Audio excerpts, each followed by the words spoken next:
आपने हमेशा देखा होगा कि भगवान शिव के साथ उनकी नंदी होती है, पर क्या आप जानते हो कि नंदी किस तरीके से भगवान शिव का वाहन बनती है? पुराणों के अनुसार नंदी ऋषि शिलाद के पुत्र थे और ऋषि शिलाद एक ब्रह्मचारी थे। ब्रह्मचर्य का पालन करते करते ऋषि शिलाद के मन में एक भय आ गया। उन्हें भय ये लगने लगा कि उनकी मृत्यु के बाद उनके वंश को आगे कौन बढ़ाएगा। तो अपने वंश को आगे बढ़ाने के लिए उन्होंने सोचा कि मैं एक बच्चे को गोद ले लेता हूँ। लेकिन छोटी सी दिक्कत थी।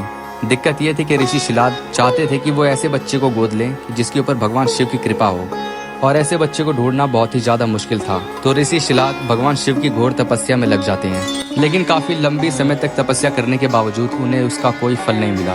तो ऋषि शिलाद अपनी तपस्या को और भी ज्यादा कठोर कर देते हैं, और इनकी कठोर तपस्या को देखकर भगवान शिव प्रसन्न हो जाते हैं और उनके सामने प्रकट होते हैं और पूछते हैं, तुम्हें क्या चाहिए?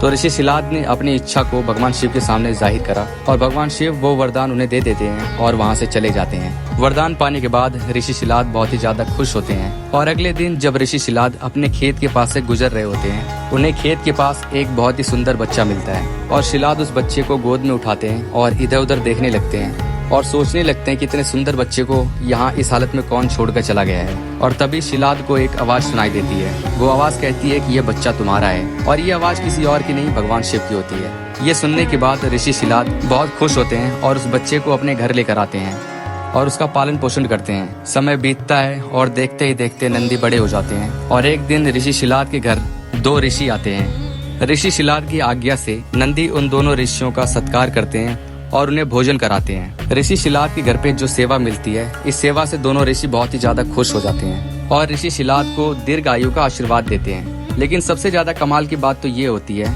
उन ऋषियों का इतना अच्छा सेवा सत्कार नंदी करते हैं, लेकिन वो दोनों ऋषि नंदी के लिए कुछ भी नहीं बोलते हैं।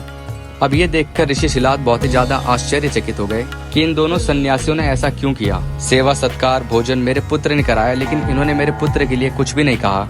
तो अपनी जिज्ञासा को शांत करने के लिए ऋषि शिलाद उन दोनों ऋषियों से ये पूछते हैं कि ऐसा उन्होंने क्यों किया। तो वो दोनों ऋषि जवाब देते हैं कि आपके पुत्र की आयु बहुत ही ज्यादा कम है, जिसकी वजह से हमने उन्हें कोई आशीर्वाद नहीं दिया।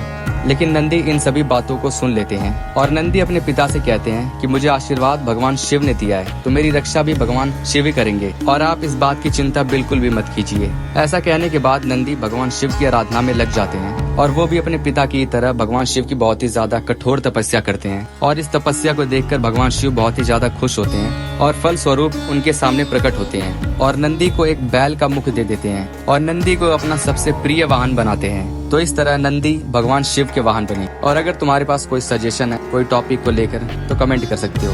तो इस वीडियो में बस इतना ही।